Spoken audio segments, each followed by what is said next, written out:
राज्यात सध्या हिंदी आणि त्रिभाषा सूत्रावरून वाद सुरू होता। यात राज्यात मराठी भाषिकांची नेमकी संख्या किती याची आकडेवारी समोर आली आहे। 2011च्या जनगणनेनुसार राज्याच्या 11 कोटींच्या लोकसंख्येत 8 कोटी मराठी भाषिक आहेत, तर सर्वाधिक मराठी बोलणाऱ्या जिल्ह्यांमध्ये सातारा, सिंधुदुर्ग आणि कोल्हापूरचा समावेश आहे। याविषयीचा पुढारी न्यूजचा हा स्पेशल रिपोर्ट। राज्यात सध्या त्रिभाषा सूत्र आणि हिंदी विरोधात चांगलंच राजकारण पेटलंय। हिंदी भाषेला विरोधकांनी कडाडून विरोध केलाय। यावरून मोठं आंदोलन उभं राहण्याची शक्यता आहे। महाराष्ट्राची ओळख मराठी भाषेमुळे असली तरी अनेक भाषा बोली राज्यात एकत्र नांदतात। 2011च्या जनगणनेनुसार राज्यातील 8 कोटी जनता ही मराठी भाषिक आहे।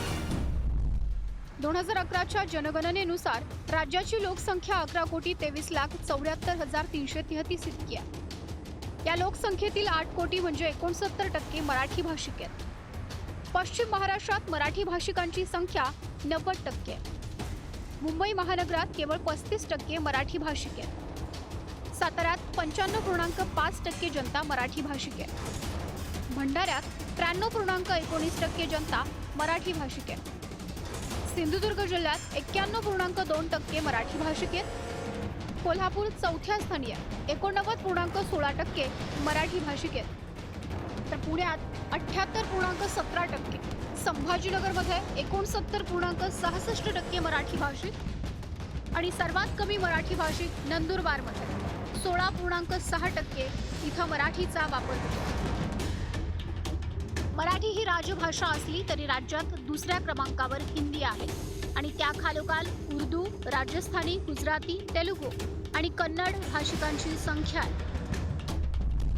राज्यात 1.9 कोटी म्हणजे 9.7% लोकसंख्या हिंदी भाषिक आहे।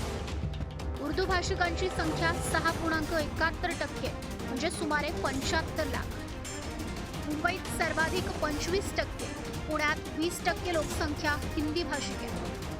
नागपूरसह विदर्भात हिंदी भाषिकांची संख्या मोठी आहे। अकोल्यात उर्दू भाषिकांचं प्रमाण 17.33% आहे। हिंदीसह राजस्थान, गुजराती, कन्नड आणि तेलुगू भाषिकांची उपस्थितीही राज्यात मोठी आहे। राज्यात 2.24% म्हणजे 25 लाख लोकसंख्या राजस्थानी भाषिक आहे। मराठवाडा, विदर्भात बंजारा समाजात राजस्थानी भाषेचा वापर होतो। यवतमाळ, वाशिममध्ये राजस्थानी भाषिकांची संख्या मोठी आहे। तर राज्यात 2.11% म्हणजे 23 लाख गुजराती भाषिक आहेत। मुंबई, ठाणे, पालघरमध्ये गुजराती भाषिकांची संख्या अधिक आहे। मुंबईत 11.48 लोकसंख्या गुजराती भाषिकांची आहे। राज्यात 23 लाख लोकसंख्या कन्नड आणि तेलुगू भाषिकांची आहे।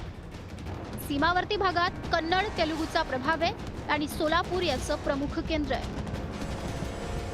भाषिक विविधता ही राज्यासाठी सांस्कृतिक समृद्धी मानण्यात येते। इतर भाषिकांनी राज्याच्या सामाजिक, आर्थिक आणि सांस्कृतिक जीवनात मोलाची भर घातली आहे। विविध भाषांचा संगम आणि एकमेकांच्या संस्कृतीचा स्वीकार हे राज्याच्या एकात्मतेचं वैशिष्ट्य आहे। अशात हिंदीवरून सुरू झालेल्या वादानं या भाषिक एकोप्यात खडा पडू नये इतकीच अपेक्षा व्यक्त होते। ब्युरो रिपोर्ट, पुढारी न्यूज, मुंबई।